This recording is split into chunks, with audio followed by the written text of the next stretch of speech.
What is a family secret or a private moment you witnessed that completely changed the way you look at a relative? I never knew my grandparents loved each other until I started visiting them during the summer as a teenager. They were very old school, very reserved in front of others. One morning I came down the stairs and saw them in the kitchen before they could see me.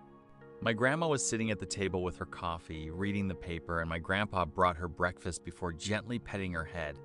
And when she looked up at him, it was like a physical manifestation of pure love passed between them.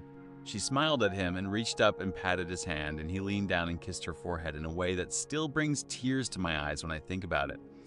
It was the first time I saw them be physically affectionate outside of a handhold or pat on the shoulder, and completely changed how I saw their relationship.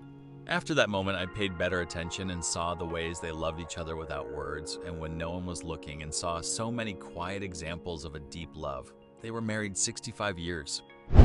We found out my aunt was paying extended family members to uninvite us from family events after my father's death. We have completely cut them off, but her wanting to control family dynamics is beyond disgusting. Remember being a very small child visiting my great-grandparents and my mom being very upset and shouting "no" while pulling me away from a great uncle who was trying to put me in his lap. She never wanted him to be near me. I thought it was because he was usually drunk. Years later, she told me that when she was 7, this uncle tried to make her put her hand in his pocket because he had a worm in there and she could play with it. She was also worried about this uncle's behavior with her little sister. She told her mother and got screamed at, "Stop being so nasty. It isn't true what they say about Murray. There's nothing wrong with Murray." She was upset that her mother wouldn't protect her and her sister, and that she was called nasty for trying to tell her. My grandmother often acted in very peculiar ways. My grandfather once sadly said that something very bad happened when she was growing up. He didn't know what it was, but something happened that made her mind not right. She was suspicious and accusatory of innocent people, but turned her head to her brother's perversion. After my grandfather passed, I learned that he had at one point been hospitalized for depression.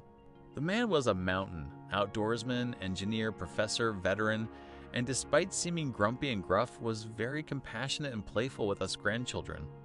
That he could have suffered from depression to that degree has helped me some with my own depression and feelings of self-worth. Makes me miss him even more. My great-grandmother was often visited by a man with special needs when I was a kid. He was a little younger than my grandparents. My relatives all called him a family friend, and I didn't think too much about it. Sometime after her death, I found a letter that was addressed to a woman in Arizona. That woman in Arizona was my great-grandfather's mistress, with whom he had a child, our family friend. My great-grandmother had forgiven him, and they would send money for his child's raising and care. Sometime later after his mother passed, he came to live near my great-grandmother. Said a lot to me about her character, that she would treat him as her own all those years later. Not sure I would have done the same.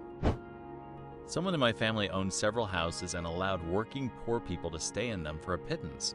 Could have been making a profit, but instead decided to serve the community. Dramatically increased my respect. Mad respect to that person. Found out my sweet Christian grandma had an affair with my dad, which led to my parents' divorce.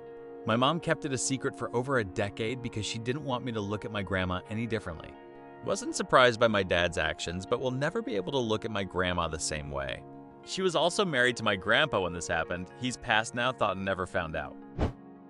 Thanks for watching. If you have any tips or ideas for me, definitely leave them in the comments. I'll read them and try to use them in my next videos.